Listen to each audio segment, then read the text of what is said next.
Michael Moore, your congressman in Michigan, Bart Stupak, a Democrat. I think it's fair to say that because he and about a half a dozen other anti-abortion Democrats decided to vote in favor of the bill last night, there will be health care reform signed into law at the White House tomorrow. How much credit do you give Congressman Stupak? Well, he did the right thing.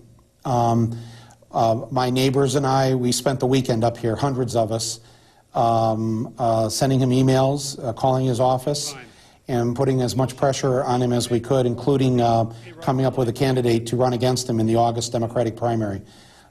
So I think that he heard us. It was one of these rare instances where a politician actually listens to his constituents, and he did the right thing. And I think that he made a very brave speech. I realize that he has a lot of personal, religious feelings about this.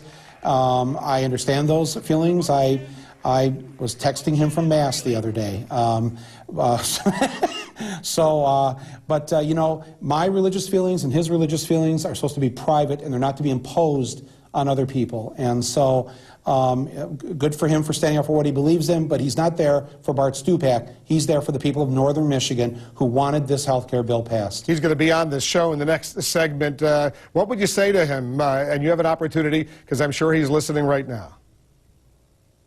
I think I would say to him, thank you for doing the right thing. Don't do this again. Don't put us through this again like that.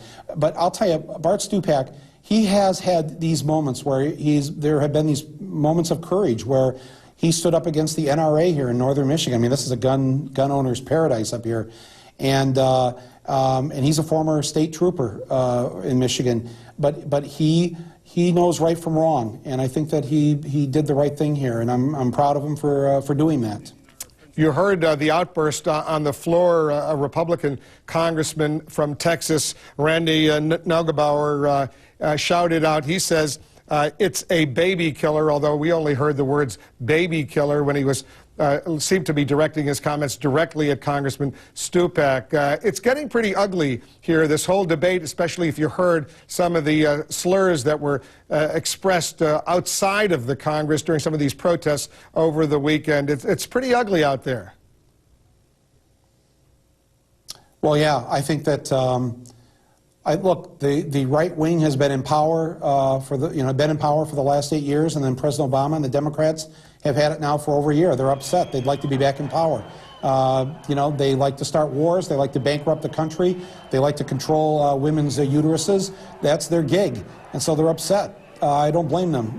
Let's try and keep them out of office as long as possible, because we don't need any more of what we went through the bulk of this decade. We need to move forward into the 21st century. We need to treat each other better. Whenever we hear this kind of racism, especially the congressman who has spat upon these sorts of things, we must all stand up and speak out against it. One final question. He recently wrote an open letter saying, you know what, you would be a good White House chief of staff, and Rahm Emanuel maybe should move along to the sidelines. You should take over. You still feel like that? No, I'm not saying he should. I'm just saying I heard that they may be getting rid of somebody there, and if they were, I'd be willing to come and do the job. I just think President Obama needs somebody in there getting them up at 5 in the morning. I'll do the job. I only want $1 a year. I just need a cot in the basement of the White House, and I will get him pumped up and ready to fight every day. Go up there to Capitol Hill and get this stuff done. I mean, this is what part of an overwhelming victory do the Democrats not understand? The American people sent them there to do a job, not to cower and be afraid of Republicans or hold out their hand and sing Kumbaya. This is time now to get these things done for the people. We've got millions who are unemployed. We've got the second economic crash about to happen because we haven't put one rule in place since the last crash. And we need real universal health care in this country. These are jobs that have got to get done. I'm willing to do my part. I'm asking every other American to do their part to get behind this president. He's got a good heart. He's a decent person. And he just needs the fight in him, and he needs to know that we've got his back and we're behind him. We'll see if you get that call from the president asking him to come in. He's probably got a cot over there, but we'll see what happens. Michael Moore, always a pleasure speaking with you. Thanks very much. Thank you very much, Wolf. I appreciate it. Michael Moore, the Oscar and Emmy-winning documentary director, filmmaker, and activist, best-selling author. Bart Stupak's taken a lot of abuse over the past few days. Were the baby killer shouts last night immediately directed at him? He's here on Larry King Live. We'll speak with him in just a moment.